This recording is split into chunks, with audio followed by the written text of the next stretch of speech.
Итак, непонятные стуки в салоне.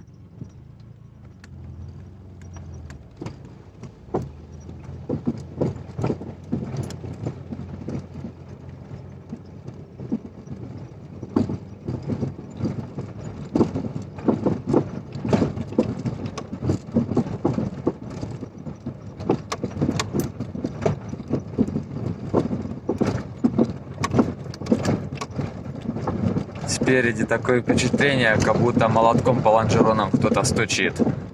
Или как будто что-то заламывает. Хотя кузов целый, опоры верхние целые, подшипники целые, стойки рабочие, шаровые целые. Резинки на стабилизаторе тоже все целые.